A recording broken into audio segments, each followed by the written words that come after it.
이게 어떤 분들한테는 팩트 폭력이 될 수 있고 어떤 분들한테는 좋은 동기부여의 말이 될 수도 있는데 그냥 돈을 벌고 그냥 잘 살고 하는 게 전부가 아니다. 네, 안녕하세요. 세 번째 책 소개를 맡은 신사챕터스 모임장 시아입니다. 오늘은 돈보다 운을 벌어라 라는 책을 가지고 왔는데요. 요즘 제가 스레드를 하는데 개운법에 대해서 되게 트래픽이 많이 돌더라고요. 그리고 저도 조금 보면은 실천하려고 하는 편이거든요. 어떤 분은 미신이다 그렇게 하면은 지킬 게 너무 많다 하는데 실제로 그것도 맞고, 그런데 이런 종류의 책에서는 능력이나 돈도 중요하지만 운도 진짜 중요하다라는 식으로 얘기를 하거든요. 그래서 저희가 운이 좋으면 사실 나쁠 건 없잖아요. 그러다 보니까 앞서서 이게 같은 저자시거든요. 주역을 다뤘던 초은 김승호 분께서 다룬 책인데 처음에 주역을 읽었다가 기초 원리를 읽고 그럼 실전에 어떻게 적용을 해야 되는데 라는 내용이 궁금해서 이 책 또한 읽게 되었습니다. 그리고 좀 더 실용적이고 좀 더 삶에 적용할 수 있는 내용이 더 많아서 재밌게 읽으실 수 있는 책입니다. 이 책에서는 가장 중요하게 물어보실 것 같은 내용이 그래서 운이 어떻게 좋아지고 어떻게 벌 수 있는데요 라고 하실 거잖아요. 책에서는 이렇게 얘기를 해요. 운보다 능력이지 라는 생각이 아니라 운을 벌겠다는 생각 자체를 하면서부터 이제 운이 좋아진다라고 얘기를 하는데요. 그 이유를 조금 간단하게 설명하자면 저희가 개인의 실력이나 그런 능력, 퍼포먼스를 생각하면 내가 잘해서 된 거지 라는 생각을 할 수 있잖아요. 그러면 사실 나중에 봤을 때는 조금 젊은 날의 오만이었다라고 생각할 수도 있고 실제로는 운이 더 많았는데 내가 더 기여한 부분에 대해서 생각한 게 큰 거잖아요. 그러면 주변에 뭐 의도치 않게 실수를 할 수도 있고 뭐 삐끗했을 때 더 안 될 수도 있고 한데 그런 부분에서 자신이 좀 더 겸손해질 수 있고 겸양이라는 단어가 나오는데 겸양한 자세로 삶을 대할 수 있다는 부분에서 운이 좋아질 수밖에 없다라고 얘기를 하세요. 그리고 저는 또 동의했던 게 개인의 시야에만 갇혀 있으면 좀 더 이기적일 수 있고 좀 더 집단의 전체 시야를 놓칠 수 있는데 전체를 보는 시야를 기르면 그게 제가 생각하기에는 집단 생활에서는 지혜롭게 행동할 수 있는 시작점이라고 보여서 그래서 이제 저자분께서 주역의 원리랑 연관을 지어서 운을 벌기 위해서는 운이 중요하고 운을 벌겠다는 생각 자체가 운이 좋아지게 만든다 라고 얘기를 하셨던 것 같습니다. 그리고 저는 한 줄로 추천사를 조심스럽게 한다면 백만장자는 뭐 돈을 경영하지만 억만장자, 조만장자는 운을 관리한다라는 말을 저는 본 적이 있어요. 그래서 그런 거 관련해서 운을 왜 관리해야 돼? 라고 생각하신다면 돈을 벌 만큼 번 사람들은 부자라고 하겠죠. 그냥 단순히 어떤 수치적인 걸 넘어서 운까지 관리한다라고 한번 기억해 주시면 이 책을 좀 읽을 만한 동기가 생기지 않을까? 라고 말씀을 드리고 싶어요. 처음에 시작하는 거는 운명에 대해서 얘기를 하거든요. 저희가 동양 쪽에서는 사실 운명론이나 운명을 따르는 사고가 많이 있잖아요. 서양이랑은 다르게. 근데 이 책에서는 운명에 관련해서 뭐 되게 운명을 따라갈 수 있지만 그렇다고 또 운명을 따라서 살아야 되는 것만 아니고 운이 더 좋아질 수 있다라고 얘기를 하시거든요. 그래서 운명론 또 얘기하는 거야 하신다면은 꼭 그렇게 정해진 대로 산다라는 식으로 얘기를 하는 내용이 아니라 운이 더 좋아지게 하는 행동에 대해서 쉽게 얘기해주고 있기 때문에 따라해보시고 만약 기분이 좋아지신다면 여기서 말하는 운이 좋아지는 것이라고 생각해 주시면 되겠습니다. 그리고 주역과 관련해서는 쉽게 말하면 만물의 뜻을 밝히는 현미경이다 라고 얘기를 해주시기 때문에 우리가 섭리나 이치 같은 것들을 규명해 놓은 내용이 주역인데 운과 관련해서도 그 주역에 나온 개념을 따라서 어떻게 하면은 운이 좋아지고 어떻게 하면은 내가 가지고 있는 고민을 풀 수 있다라는 게 담겨있는 해설서, 해답서 같은 거라고 생각하면 됩니다. 그러면서 8개 개념이 나오는데 8개 개념에 관련해서는 기초 원리를 다루는 책을 한번 읽어보시면 될 것 같아요. 그리고 모르신다 하더라도 이 책은 읽을 수 있습니다. 그래서 저는 초반 내용에서 기억에 남았던 거는 그냥 일상에 젖어서 사는 거는 전부가 아니다라고 하는 게 좀 기억에 남았어요. 이게 어떤 분들한테는 팩트 폭력이 될 수 있고 어떤 분들한테는 좋은 동기부여의 말이 될 수도 있는데 그냥 돈을 벌고 그냥 잘 살고 하는 게 전부가 아니다.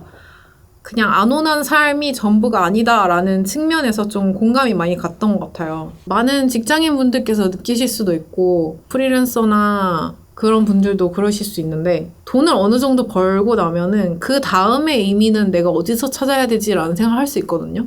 그런 부분에서 시간을 잘 써야 된다라는 걸 강조를 해줘요. 즉 시간이 인생이다. 당신이 보내는 시간이 당신이 살고 있는 인생이고 앞으로 살게 될 인생에 대해서 알 수 있다라고 얘기를 하세요. 그래서 투두라고 한다면 내가 잘 살고 싶은데 어떻게 잘 살아야 되는지 모르겠다라는 고민하고 있다면 내가 시간을 어떻게 쓰고 있는지 한번 돌이켜보시면 되게 좋을 것 같다고 생각이 들어요. 왜냐면 여기서 당신은 뭐 잘 살고 싶다라고 하는데 집에 가서 퇴근해서 하는 게 릴스 보고 유튜브 보고 뭐 TV 보고 있다면은 잘 사는 쪽으로 나아갈까라고 이렇게 얘기를 해주시거든요. 그러면서 열심히 살지 말고 특별하게 살아야 된다. 더 정확히 말하면 운을 끌어당기는 방법으로 살아야 된다라고 얘기를 하면서 어떻게 알파를 플러스 하느냐에 있어서 뭐든지 상관이 없으니까 관성에 묶여서 살던 일상에서 벗어나라. 이렇게 얘기를 해주십니다. 많은 직장인분들이 보고 계실 테니까 한 줄로 되어 있는 게 직장 생활이 인생의 전부인 양 생각해서는 안 되고 더 멀리 보고 더 많이 생각해야 된다라는 말을 해주시거든요. 그러면서 운이 좋아지는 방법으로 얘기를 해주시는 게 안 가본 식당, 뭐 안 먹어본 음식, 안 해본 취미활동, 안 해본 운동, 안 해본 여행 또는 안 만나본 사람들, 그러니까 다양한 활동을 하는 것들이 좋은 운들을 가져온다고 얘기를 해요. 그래서 음식 관련해서는 이런 말이 생각이 났거든요. 사람이 자신이 다양한 음식을 먹을 것 같지만 15가지 내외의 음식 안에서 돌고 있다라고 하더라고요. 그래서 저도 한 달 전쯤에 새로운 음식을 먹으러 가봤었는데 정말 맛있는 음식, 그러니까 다양한 음식을 먹으면서 좀 더 풍요로워지는 느낌이 들었고 그 폭이 넓어지니까 이걸 위해서 또 내가 어떤 다른 행동을 해야 되지라는 새로운 동기부여가 되더라고요.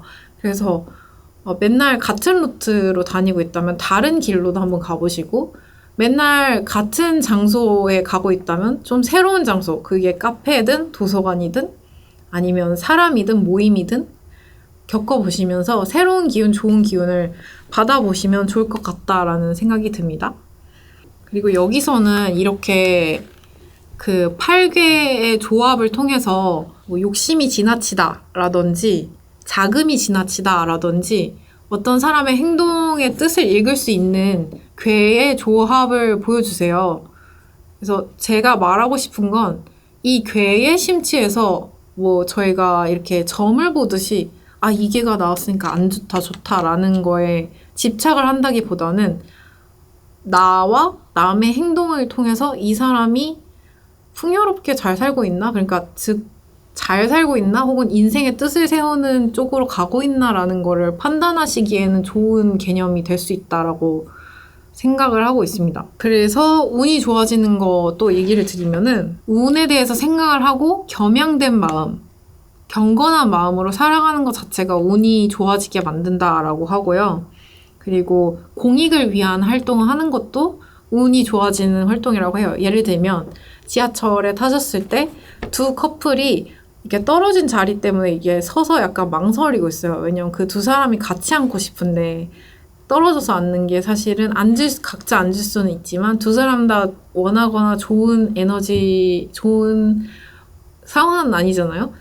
그때 중간에 계신 분이 이제 자리를 한쪽으로 옮겨준다던가 아니면 길가에 있는 쓰레기를 줍는다던가 라는 식으로 공익을 위한 행동을 하면 사실 주역에서는 하늘이라든지 신, 만물의 이치를 얘기하다 보니까 그 신이 공익을 위해 행동하는 사람을 더 잘 쓰게 할 수밖에 없다고 얘기를 해요. 그래서 어찌 보면은 맞는 말 같아서